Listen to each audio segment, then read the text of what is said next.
Khaled, we call you Khaled Abol Naga, and I think Khaled means a lot to me because we were working on the Khaled Saeed started. Khaled Saeed, yes, and of course. The Freedom Trail, also the person was Khaled and all of that. So I'll call you Khaled if you don't mind. Absolutely, yeah.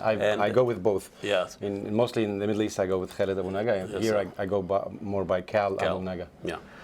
And also that brings us to the idea of identity, and people change their name, after 9/11, all of this. We have Alex, we have Andy, and Muhammad becomes Mo, and that kind of stuff. Yeah, well, it's been there for a long time, but I mean, it made makes more sense to a lot of people to hide their Muhammad or Muslim names. You changed my name against my will. Call me by my real name. Hardly any different, no? Then why change it? I love Nora. Say it right. Nobody ever said it as sweet as you. Oh, I see. Nora. When I need something sweet from you, say Nora. Right after. But the first time I saw you, you were in Tahrir Square. Mubarak was toppled. You were very helpful. You're talking to hundreds of thousands of people, and there's hope about the new home. And this is the first time I've seen Egyptians feel like they reclaim their homes. Right. Because the home was taken away from 70 years, whatever. Yeah. Now, 9 years fast forward, tomorrow is the 9th anniversary of the revolution. It's an amazing timing. And now you are in a play that talks about home and identity and belonging. So for you, as an Egyptian, and also as an actor that drew from his own experience, what is home to you, for you? That's pretty much what Nora is trying to explore. What is home? If it is silent, it is the loudest silence I have ever heard. I felt snow once, on the coldest day in Mosul. Blessed Mother, you came like a friend. We wait for so long, forget how to dream, and a door opens or closes. Now everything is possible again. The definition of home and definition, where do you belong? When you said in 2011, masses of Egyptians, especially young people, went out to the streets and claimed their country. It was a sense of belonging. They felt that they belonged to this country, and this is why they were cleaning the streets afterwards. And they were like,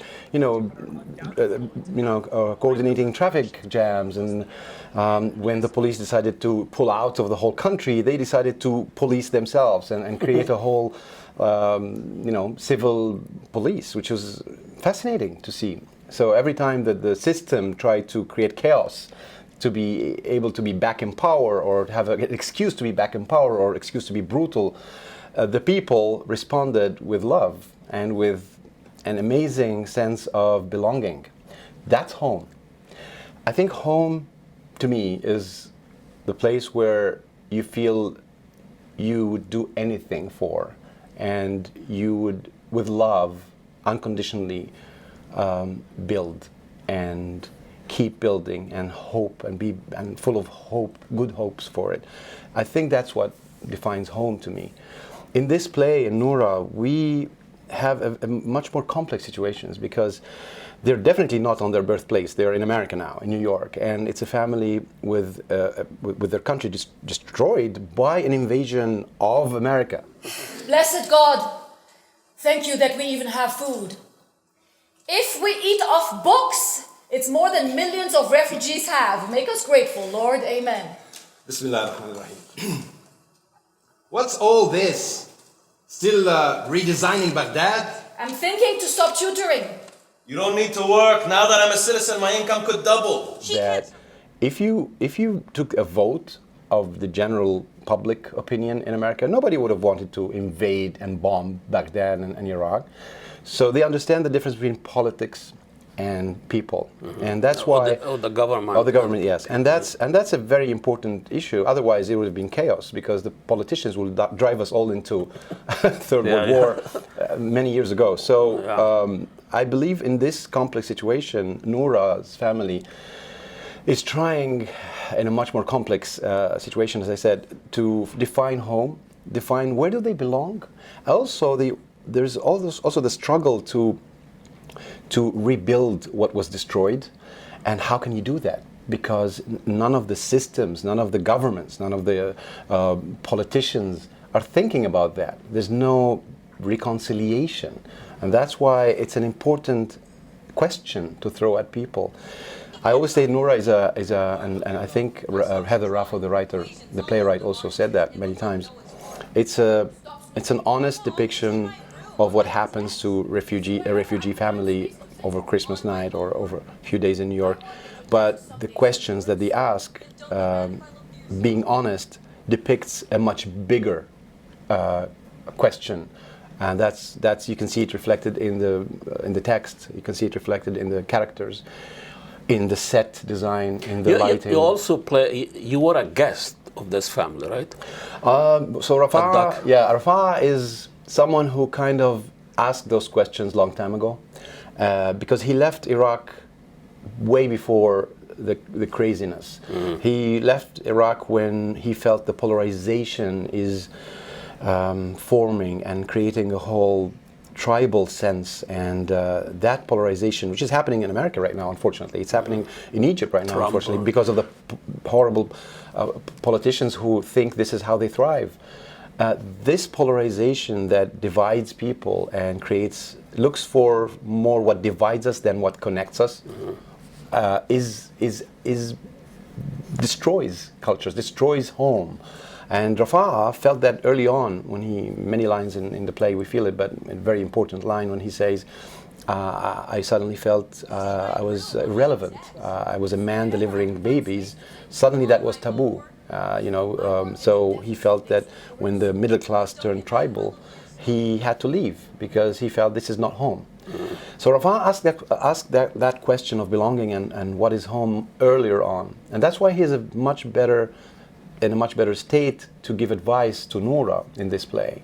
And he pretty much saves her from falling in the pits of being divided. And the charities dressed me like a child, chose my furniture, my apartment, and I had to be grateful and forget. Yes, but now you built your own life. This is you. It's not just Miriam, I've been trying to hold one small piece of my past together. If I let go, it dies with me. There's no going back, Noura. You can live amongst Arabs or Christians or Iraqis anywhere in the world. It will never be the community it was, so... Don't you feel a great loss? Yes. We'll talk about you. You're a superstar in Egypt. In Egypt, you've done tons of movies and films, you've done prizes. And for your political stand and for the power and not accepting, what happened to Egypt post-revolution, military and Sisi, what have you. Now you are here. You're trying to build a new home. In a way, do you think you are paying the cost of your position, of your choices? I hate the term paying the costs. I hate that there is a cost for doing good or being honest or trying to be truthful to who you are or where you come from or what's happening around you. And I believe artists have been always at the forefront of standing with people against tyranny or against any unfairness in general, and I believe that makes you a better artist. We say رُبَّ ضارة نافعة, that there is a force so loving, so merciful that any harm done in this life can be forgiven and will be forgiven, and that you can always do what you think is right, even if you think that will cost you the consequences. And then you know what? So what? So what's happening to me? I ended up in self-exile in America right now, or in Europe for a while before here, and starting from scratch. Maybe it's the best thing could have ever happened to an artist. Sometimes if you... Refreshing, huh? Yeah, well, sometimes if you live in your bubble of being a star and being, offered all these great roles, and at the same time, you lose the sense of the struggle of an artist sometimes, and sometimes it's the best thing that could ever happen to you to go through that again. Most of the big stars, big artists say that their journey was what made them who they are. So I guess I have a double journey. Exactly. So I should. And you're still a guest in a play. Yeah. But some people would say, after you leave, you appreciate the home, and I think you've gone through this. You appreciate a lot of things, not only home. You appreciate family, friends. You appreciate sometimes little things. Like I miss a lot of my routine. And people say sometimes it's good to go out of your comfort zone. I'm against that. Yeah. I think comfort is important sometimes. You need to be comforted. You need to be supported by friends, family. You need to feel that not only you belong to a place, but the place belongs to you too, and they need you too. Mm-hmm. In Villa 69, one of the most important movies that I think I learned a lot from the story and from the character Hussein, when he almost didn't need anything, and he was facing death. He was terminally ill, and all he felt when the only thing that made him alive again was when someone needed his help. Yeah. And I think we thrive when someone needs us, not only that we need other people. And I think that's what I miss, because when you self-exile yourself, suddenly you don't have that support system. And when I say support, you think it's supporting you, but actually it's the opposite. Yeah. You supporting them makes you alive. And I think that's what I miss. I miss people who I can help, who I can, give advice, friends who you can exchange, advice and thoughts, which surprisingly happens in Nora as Rafah. Rafah, that's why when I was doing these rehearsals, I felt this strange sense of, oh my God, I miss these sentences. I miss giving advice. I miss being of importance to someone else. And that's what Rafah is to Noura. He is somewhere who's making sure that those dots in her life connects and makes sense. And that makes Rafah feel more alive. And although it's very difficult to have an unrequited love, or one like he's in love with Nora. I don't want to spoil the play to you, but it's a very difficult situation. But it's what makes us alive, really, is that we can help someone, not only that we are helped and supported. Well, I mean, they always say being wealth, not having money, but have the ability to give. Ability to give. Absolutely. With all the things you've done back home and birth home, and you've been accused of so many things, and I don't want to go through the list. We don't have time for that. Yeah, there's a big list. The most outrageous accusation is a traitor. Yeah, treason. Treason, and that's. It's been the military way of chasing people from right and left, so. Does that bother you at all? The country that you gave her, your life, and you think you've been accused of some of these things? There will be a day that people will look at these accusations and laugh. I think some people are laughing now at them, but still, there will be a day when we all laugh about them. But it's not a laughing matter, really, because you can laugh for a certain extent. But how? The idea is, how can you separate again politics or tyranny from the people, if the people are also part of that system? Because I have friends in the military. I have friends my father was in the military. I have friends in the police force. I have friends in the government, and they're in a horrible situation. They know that this is now the direction. We have to be such a iron fist kind of brutal police state government as the only solution that the head of state is giving them to get out of the situation we're in to a future. That I'm making this differentiation between what the state of Egypt is saying and being the enemy of the state. Being a laughing matter, or being actually a very serious matter. I do take some of these accusations seriously, and I have a lawyer. One of them is in jail, unfortunately. It's very hard to use as help. But you do what you can do until. But as somebody has been out now and now in the opposition camp and try to. They said, you can take an Egyptian out of Egypt, but you cannot take Egypt out of an Egyptian. And you still try to help the country, work with the oppositions. Amr Wakid is also a tremendous friend and a tremendous... But big part of the Egyptians society, they feel like unqualified military man is more qualified than the most qualified civilian. The whole world is going through this polarization. The whole world is going through this incredible polarized force that is trying to divide people and make them small entities looking just for safety and space in their own little bubbles. And we are slowly but surely realizing that. I think we are in the internet age.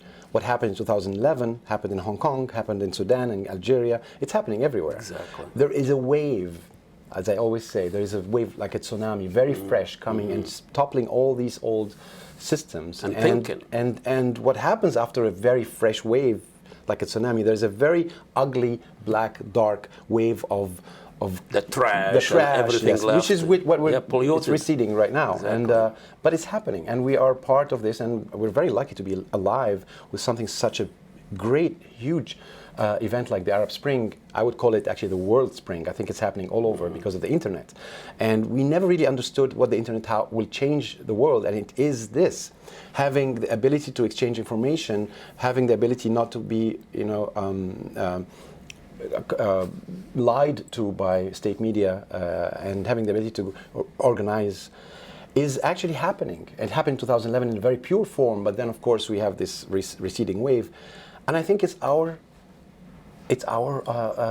really this is our job right now to make sure that this crazy ugly wave, when it recedes, we have still the energy of that pure hope. عيش حرية عدالة اجتماعية, bread, freedom, social still justice. Still resonates until now. Of course, it is the nobility of what people asked for that will always come back, and history teaches us that.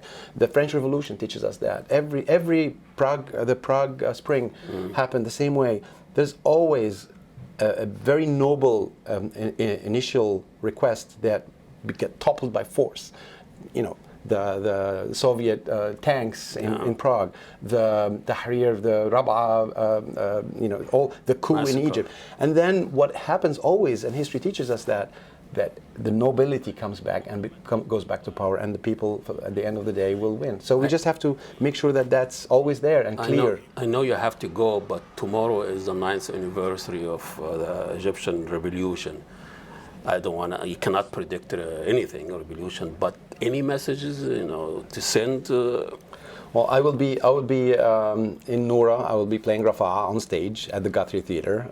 If you're in the Minneapolis or the Twin Cities area, please come see the show, because I actually think that Noura throws questions that are very important in the community, and these questions are pretty much related to the questions that the youth threw at the world in the Arab Spring in Egypt, or in Tunis, or any Arab city that is revolting against tyranny. So the questions that we are thrown at us by theater or by Tahrir Squares and all those liberation squares all over the Arab world or the world now are very relevant right now. And I think it's very important that we keep thinking and throwing these questions. I believe that theater throws very important questions at the community, and this is why theater is very important. It makes you think, it clarifies things, and it's the role of art and artists to ask questions, not come up with answers. Absolutely, of course not. Yeah. Khaled Abol Naga, thank you so much for giving us the time. Thank you so much. I appreciate it. Khaled Abol Naga, Egyptian actor, producer, director. He's making America the second home, and he's in a play here, Nora, at the Guthrie Theater, and the bank of the Mississippi. It always reminds me when I met him first time at Tahrir and the bank of the Nile. So we'll see you next week. Assalamu alaikum. Thank you so much. Thank you. Thank you, Habibi. Yeah, sure. Child chose my furniture, my apartment, and I had to be grateful and forget. Yes, but now you built your own life. This is you. It's not just Miriam, I've been trying to hold one small piece of my past together. If I let go, it dies with me. There's no going back, Noura. You can live amongst Arabs or Christians or Iraqis anywhere in the world. It will never be the community it was, so... Don't you feel a great loss? Yes. I want you to feel at home. There's kubet hummus, kubet mussel, maktuba, chicken biryani. And a lamb face. No dolma? I had dolma, but Food fight! I dropped it. This looks, smells, wow. It's not Christmas without gold. Mariam, in New York, people just go to restaurants for Christmas. Dad, that's not true. It's true, they don't do what we do. Jackie's mom cooks more than this.